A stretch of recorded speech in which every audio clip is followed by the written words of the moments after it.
तो आप सबका स्वागत है आज के हमारे न्यू ब्लॉग में। और आज मैं आपको लेके आ गई हूँ जहाँ पर हमारे सनातन धर्मों की बहुत ही अच्छे से शिक्षा दी जा रही है। और साथ साथ में कहते हैं ना कि सिर्फ आपको वो शिक्षा ही नहीं दी जा रही है, बल्कि बच्चों को यहाँ पे उस रूप में तैयार किया जा रहा है कि लॉन्ग टाइम तक वो हमारे धर्म की, हमारे संस्कारों की और हमारे नीतियों की रक्षा करते रहते हैं। तो जी हाँ, आज मैं आपको लेके आ गई हूँ रेवासा के जानकी मंदिर में, और आपको मिला रही हूँ हमारे वेदाचार्य जो हैं वो विनय शास्त्री जी से। बाकी सारी इन्फॉर्मेशन हम इन्हीं से जानेंगे। तो विनय भैया, आपका बहुत बहुत धन्यवाद कि जय आप श्री हमारे सीताराम। साथ जुड़े हैं। जय श्री राम। तो आप हमें यहाँ के बारे में भी बताइए, और साथ साथ में यहाँ का इतिहास और दर्शन भी हम करेंगे आप ही के साथ में, जी जी। और हमें पूरी तरीके से गाइड करिए। देखिए, अभी हम जिस स्थान पे हैं उस स्थान का नाम है श्री जानकीनाथ बड़ा मंदिर। बड़ा मंदिर, ठीक अच्छा। है। यह स्थान अति प्राचीन है, मतलब अपन कहें लगभग 600-700 साल वर्ष पुराना स्थान है और ऋषि मुनियों की तपस्या स्थली रहा है। और हमारी संस्कृति का जीवंत उदाहरण हमने आज से कई वर्षों पूर्व देखा है। पूज्य महाराज श्री के अनेक संकल्प थे, उन्हीं के अच्छे शुभ संकल्पों के माध्यम से यह साकार रूप में परिवर्तित होती दिखाई दे रहा है हमें। ठीक है। तो यह स्थान जो है वो वैष्णव संप्रदाय के श्री रामानंद संप्रदाय की परंपरा का स्थान है। यहाँ पर माता जानकी जी स्वयं प्रकट हुई थी। अच्छा। जानकी जी की जो सहचरी हैं, सखी हैं, चंद्रकला जी, उन्हीं के अवतार थे। इस पीठ के जो संस्थापक हैं अग्रदेवाचार्य जी महाराज। ठीक है। अग्रदेवाचार्य जी महाराज माता जानकी की जो सखी हैं चंद्रकला जी, उन्हीं के अवतार है। तो अग्रदेवाचार्य जी इसी स्थान पे आकर अपना धूणा वहां पे स्थापित किए, और एक रस की जो सखी भाव की जो परंपरा है, पूजन पद्धति की जो परंपरा है, उस वह यही इसी पीठ से निर्गत हुई है। इसी पीठ से अयोध्या और वृंदावन आदि क्षेत्रों में गई है। तो साक्षात माता जानकी का यहाँ अवतरण हुआ है और बड़ी ही महिमा है इस स्थान की। सुनी तो हमने भी थी, तो पहली बार आए हैं। तो चलिए आइए चलते हैं, दर्शन भी करते हैं, तत्पश्चात हम आगे की जानकारी प्राप्त करते हैं। चलिए। इस्कॉन इत्यादि में तो आपको चमक दमक मिल जाएगी। पर यहाँ की मूर्तियों में और यहाँ के वातावरण में इतनी शांति है ना, शांति और ये अखंड संकीर्तन, राम नाम संकीर्तन चलता रहता है 24 घंटे। 24 घंटे चलता रहता है। दो मेंबर की ड्यूटी रहती है यहाँ पे 3-3 घंटे के लिए।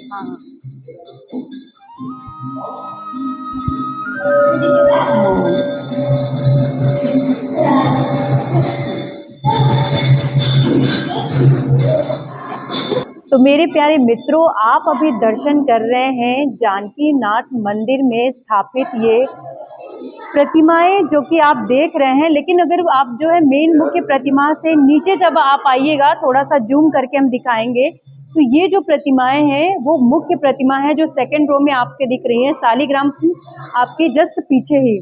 बहुत ही खूबसूरत। और अगर मैं आपको बता दूं कि सिर्फ मंदिर में ऐसा नहीं है कि हम मंदिर में जाते हैं हमें सुकून तो वैसे भी मिल जाता है, लेकिन एक कहते हैं ना कि अपने आस्था में, अपनी चीज़ों में अगर विश्वास होता है तो ईश्वर से आप डायरेक्टली कनेक्टेड हो सकते हो।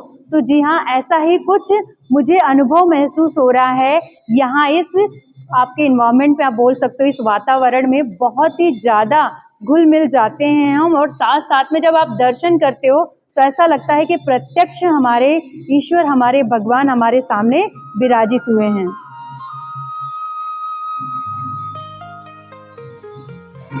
और अभी आप देख रहे हैं एक्चुअली इस मंदिर का जो आपका प्रांगण है, इसमें पूरे के पूरे रामायण की घटना को बहुत ही अच्छे से दर्शाया गया है, प्रदर्शित किया गया है।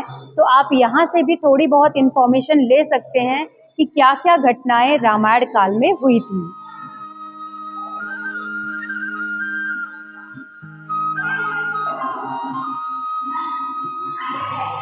दैनिक दिनचर्या में जैसे विद्यार्थी जो है वो प्रातः 5 बजे उनका जागरण होता है और 5 से 6 स्नान ध्यान इत्यादि करने के बाद में 6 बजे अपना संध्या वंदन करते हैं। फिर 6:30 बजे इसी प्रांगण में आते हैं, सभी विद्यार्थी बैठते हैं और ठाकुर जी के नित्य जो स्तोत्र संग्रह है, राम रक्षा स्तोत्र, स्वस्ति वाचन इत्यादि मंत्रों का वाचन करते हैं। फिर आरती होती है। आरती के बाद में जो मुख्य गद्दी चौक है, हाँ हाँ जहाँ पर महाराज श्री बैठ करके प्रवचन करते हैं। हाँ। तो उसी स्थान पे महाराज जी कभी गीता, भागवत, भक्तमाल इत्यादि ग्रंथों का बच्चों को सारगर्भित हाँ, श्रवण प्रवचन करते करते रहते हैं, हैं। इस पीठ के जो संस्थापक हैं स्टार्ट हो गया? गुरुदेव भगवान अग्रदेवाचार्य जी, जो अपन मध्य में देख पा रहे हैं। अच्छा, बीच में है ना? हाँ, अग्रदय। अग्रदेवाचार्य जी महाराज जी हैं, जो इस पीठ के संस्थापक हैं। हाँ। वो सदैव मानसी सेवा में संलग्न रहते थे, कि अच्छा, मन से हाँ, ठाकुर जी की, भगवान सेवा जानकी नाथ जी की सेवा करते थे। उन्हीं के एक शिष्य हुए नाभादास जी, हाँ हाँ। जो कि जन्मांध थे। अच्छा अच्छा, ये जन्म से अंधे थे? हाँ, हाँ। तो दिव्य प्रेरणा से नाभादास जी ने इसी स्थान पर भक्तमाल ग्रंथ की रचना की, थी। अच्छा, जिसमें भक्तमाल की सभी भक्तों के चरित्रों का विवरण अपने को प्राप्त होता हुआ है। था। हाँ। तो नाभादास जी इसी पीठ के हैं हाँ, और हाँ। इसी पीठ के शिष्य परंपरा से जुड़े हुए हैं। हाँ, और सबसे बड़ी बात कि भक्तों की जो बोलते हैं ना कि एक उनकी बिहेवियर, आप बोल सकते हो, उनका जी। व्यवहार जो है वो उन्होंने अपनी भक्तमाल में इंकित किया हुआ है ना। एक अद्भुत चीज यह है कि आपने एक पंक्ति सुनी है कि जानकी नाथ सहाय करे तब हाँ, कौन हाँ, बिगाड़ करे नर मेरे। तेरो। सही बात है। तो यह पंक्ति तुलसीदास जी ने इसी स्थान पर आकर के लिखी थी। अच्छा, ये पंक्ति यहीं पे लिखी गई यहीं थी? पे आप ठाकुर जी के दर्शन कर रहे हाँ, हैं। हाँ। इन ठाकुर जी को श्री जानकीनाथ भगवान हम कहते हाँ, हैं। जानकीनाथ भगवान तो कहते इसी स्थान पर बैठ करके अच्छा। और श्री जानकीनाथ सहाय करे तब कौन बिगाड़ करे नर तेरो। तो आप सोचिए कि हम कितने पुराने युग में आ गए हैं, ऐसा आपको यहाँ प्रतीत होगा। और ये सब आगे सिर्फ दर्शन करने मात्र से नहीं, यहाँ के बारे में आपको अच्छी इन्फॉर्मेशन तभी मिल सकती है जब हम यहाँ के वेदाचार्यों से यहाँ के एक्चुअली पौराणिक तत्व को जाने और समझे और इसको अपने ऊपर इम्प्लीमेंटेशन भी करें। तो आप सोचिए कि तुलसीदास जी ने कब रामचरितमानस की संरचना की थी। उस समय आपके यहाँ के, आप बोल सकते हो, इस प्लेस की खूबी को दर्शाते हुए यहाँ के ईश्वर के बारे में उन्होंने ये पंक्ति बोली थी। मुगल सेना जाती थी हाँ, तो यही मार्ग हुआ करता था। हाँ हाँ हाँ। तो अनेक ऐसी घटनाएं हैं कि जो सेना रुकती थी रात्रि में, हाँ। तो एक बार ऐसे ही घटना हुई और राजा मान सिंह जी जो थे वे भी इसी पीठ से जुड़े हुए हैं। हाँ, हाँ, हाँ। वो राजघराना है, उनकी गुरु गद्दी यही पीठ है। अच्छा। जो अभी वर्तमान में गलता पीठ है वो रामानंद संप्रदाय से ही जुड़ी हुई है। हाँ, हाँ। अग्रदेवाचार्य जी जो थे वो गलता पीठ से ही ये इस स्थान पर आकर इस स्थान का चयन उन्होंने किया था। अच्छा, अग्रवाटिका मतलब तो यहाँ कैसा? पर पूर्वाचार्यों के चरण पादुकाओं के दर्शन हमें प्राप्त होते हैं। अच्छा। और इसी वाटिका में माता जानकी जी प्रकट हुई थी। अच्छा, इसी वाटिका इसी में? स्थान पे। और हमारे जो महाराज जी थे हाँ हाँ हाँ। उन्हीं के काल की एक घटना है कि बनारस के एक प्रसिद्ध पंडित जी जो थे, मैं नाम विस्मृत हो रहा हूँ उनका, हाँ। तो महाराज जी से खूब स्नेह रखते थे। हाँ हाँ हाँ। उनका कोई लेखन चल रहा था और उनको एकदम शांत वातावरण, शांत स्थान की आवश्यकता थी। तो वे महाराज जी के पास आए और कहा कि मैं यहीं रुकना चाहता हूँ अभी 1-2 महीने, कोई लेखन का विषय है। तो महाराज जी ने कहा बिल्कुल, ठाकुर जी की कृपा है आप पर, जो इस स्थान का आपने चयन किया। तो इसी वाटिका के ऊपर कक्ष बने हुए हैं, ये देख पा रहे हैं। ऊपर साइड इन्हीं में। कक्ष में वे रुके थे। अच्छा, और उनका ये था कि वो रात्रि में लेखन करते थे। तो रात्रि में जब वो लेखन कर रहे थे तो पंडित जी को रात्रि में नूपुर इत्यादि की ध्वनि सुनाई दी। अच्छा। तो प्रातः काल उठे हाँ, तो महाराज जी से इस विषय पर चर्चा की कि यहाँ इस प्रकार की जो ध्वनियां आती है वो कहाँ से आ रही है। कहा कि आप बहुत ही भाग्यशाली हैं कि आपको माता जानकी जी का साकार रूप में आशीर्वाद प्राप्त हुआ। सही बात है। यानी यहाँ पर एक्चुअली आपके आचार्य जी ये बताना चाह रहे हैं कि जब वो यहाँ पर लेखन का कार्य कर रहे थे रात्रि के समय में, तब माता जानकी के पैरों की झंकार, यानी पायल की पैजनी की झंकार आ रही थी, जिसकी वजह से वो थोड़ा सा एटलीस्ट आपके ये हुआ कि ये कहाँ से सुनाई दे रहा है, ये इस तरह की आवाजें यहाँ पे कहाँ से आ रही हैं। तो एक्चुअल में उनको माता जानकी का आशीर्वाद प्राप्त हुआ था। और आप देख रहे हैं, मेरा तो ये मानना है जहाँ पर तुलसी विराजित होती हैं, वो कोई भी धरा हो, कोई भी भूमि हो, वो अपने आप में ही पावन हो जाती है। और यहाँ पे देखिए तुलसी माता तो पूरी की पूरी, ऐसा लग रहा है कि वृंदावन को ही लेके हम यहाँ आ गए हैं। में धूणा है अग्रदेवाचार्य जी का। अच्छा, दूर। यहाँ पर पहले खारा पानी था पूरा, हम्म। पहाड़ी क्षेत्र है ना, हाँ हाँ तो इस स्थान पे आकर महाराज जी ने अपना चिमटा गाड़ा, हाँ। तो उसी स्थान से मीठे जल का स्रोत निकला और वो हाँ। कुएं के रूप में परिवर्तित हो गया। आइए, राजा मान सिंह जब ये सेना लेकर जा रहे थे तो वे विश्राम किए और गुरुदेव भगवान के पास आए कि सेना का भोजन वगैरह की व्यवस्थाएं किस प्रकार संभव हो सकती है। तो महाराज जी मानस सेवा में संलग्न थे, तो उन्होंने एक टोकरी में केले थे और वो टोकरी उन्हें थमा दी कि जाओ पूरी सेना को परोस दो। तो एक बार तो संकुचित हुए मान सिंह जी, पर उनकी आस्था भी अडिग थी, तो उन्होंने सोचा कि कोई लीला है, हाँ। गुरुदेव भगवान की कोई लीला है। हाँ। तो गए और पूरी सेना को दो दो केले वितरण किए और पूरी सेना तृप्त हो गई एकदम। और हाँ। टोकरी में वैसे के वैसे ही केले बचे पड़े रहे रहे। और हाँ। लेके आए। तो ये घटना जब अकबर को बताई मान सिंह ने, तो वो भी प्रभावित हुआ। तो अकबर यहाँ पे इस स्थान पर एक अपने बोलते हैं फकीर जो उनके होते हैं, हाँ। उनको लेकर के इस स्थान पर आए, पीर को। हाँ। हाँ, इसी धूणे पे। तो कहा कि आपके पास क्या चमत्कार है, ऐसा उस समय होता रहता था, होता रहता था। आपने ऐसी कई घटनाएं सुनी होंगी। तो कहा कि आप हमारा फकीर ये कर सकता है, वो कर सकता है। तो वो फकीर जो है वो ऐसे हवा में उड़ करके दिखा रहा था अपने करतब। तो फिर महाराज जी ने एकदम मौन साधना में लगे हुए थे, अपना आसन हवा में डाला और उसी आसन पर बैठ करके पूरा स्नान ध्यान इत्यादि करके, पूरा वस्त्र इत्यादि धारण करके ठाकुर जी की सेवा वहीं कर दी, वायुमंडल में ही कर कर दी। तो वो एकदम अत्यंत प्रभावित हुआ। प्रभावित करने में। और अपन जो गोरिया नाम का जो स्थान है ना गांव, हाँ। वहां तक गोचारण के लिए भूमि उस मुगल काल के समय इसी पीठ के नीचे दी गई थी। अच्छा, फिर वर्तमान में जैसे जैसे जनसंख्या बढ़ती रही, लोग रोकते रहे जमीनें, रोकते रहे, वो तो रहता है ना। हाँ। चलिए आइए हम भी दर्शन करते हैं।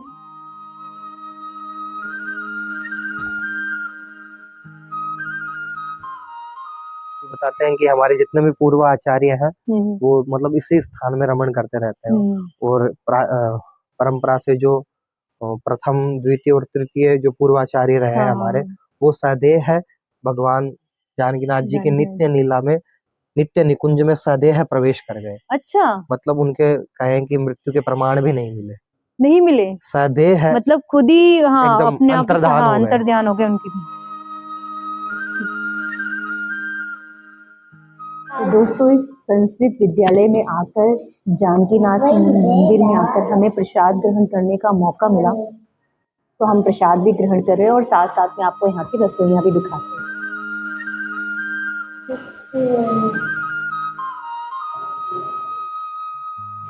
दोस्तों, तो आप इस विद्यालय में आप आइएगा, यानी आपके जो बच्चे यहाँ पर आके संस्कृत की शिक्षा ग्रहण कर रहे हैं, उनके लिए बहुत ही अच्छी सुविधा की गई है सात्विक भोजन की। तो चलिए आइए देखते हैं कि वो भोजन कहाँ पे पक रहा है और रसोईया हमारा कितना पवित्र और कितना अच्छा है। आइए देखते हैं। खाली खाली प्रसाद पाके ही तो तृप्त हो गए, तभी तो हमने कहा। हाँ, नहीं नीचे नहीं आ रही हूँ मैं, इधर आ रही हूँ कि इधर से ले लेंगे।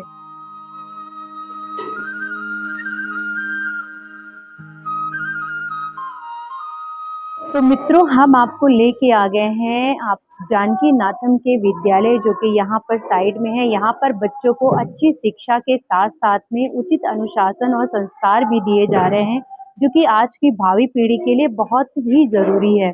यहाँ पर हम विनय शास्त्री आचार्य जी से जानते हैं कि जो बच्चों को एक्चुअली अध्ययन का जो विषय दिया जा रहा है, वो किस तरीके से उनके ऊपर ये अंकित किया जा रहा है कि कैसे वो आपके आधुनिक सब्जेक्ट के साथ साथ में हमारे वेदों वगैरह के भी ज्ञान प्राप्त कर सकते हैं।